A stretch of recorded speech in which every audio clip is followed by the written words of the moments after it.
Era o seară târzie de toamnă, iar Mihai, un șofer care călătorea spre orașul învecinat, conducea singur pe drumul întunecat luminat doar de farurile mașinii sale. Bruma a început să acopere parbrizul, iar copacii golași se profilau fantomatic pe marginea drumului. Pe neașteptate a zărit o femeie tânără, în jur de 30 de ani, făcând semn cu mâna. Purta o haină lungă gri, iar privirea ei părea pierdută. Fără să stea pe gânduri, Mihai a oprit și a deschis geamul. "Bună seara, unde mergeți?" a întrebat-o. "Mă duc în satul următor, locuiesc chiar în direcția în care mergeți," i-a răspuns ea cu o voce caldă, dar puțin melancolică. Mihai i-a spus să urce, iar ea s-a așezat pe bancheta din spate, tăcută la început.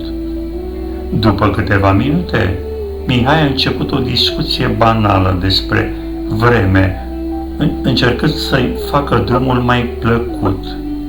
Femeia a început să povestească despre casa în care locuia împreună cu familia ei și a spus adresa exactă, indicându-i strada și numărul.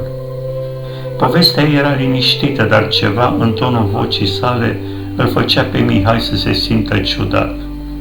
Era un sentiment difuz, un filicel de neliniște ce crește treptat, dar nu ar putea să explice de ce. După câteva minute, Mihai a ajuns la adresa indicată de femeie și a oprit mașina.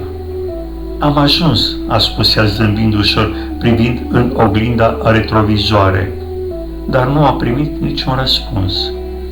S-a întors încet, dar pe banca din spate nu era nimeni.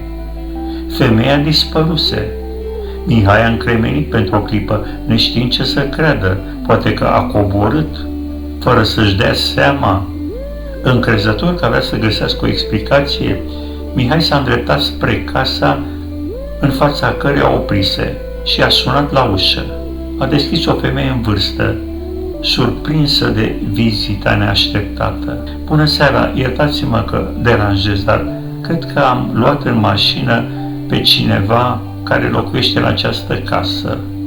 Tânără de vreo 30 de ani, cu o haină lungă gri, și mi-a spus că locuiește aici.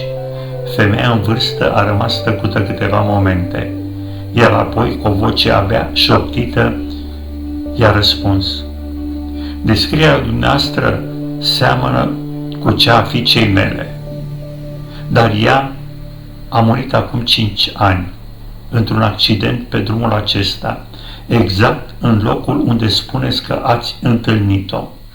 Mihai a simțit cum un fior rece îi se strecoară prin șira spinării, iar inima îi bătea nebunește.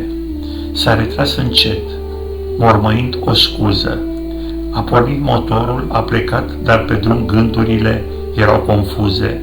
Se întreba dacă femeia pe care o luase la autostop fusese doar o iluzie sau, într-adevăr, fantoma ei îi ceruse o ultimă călătorie spre fosta ei casă.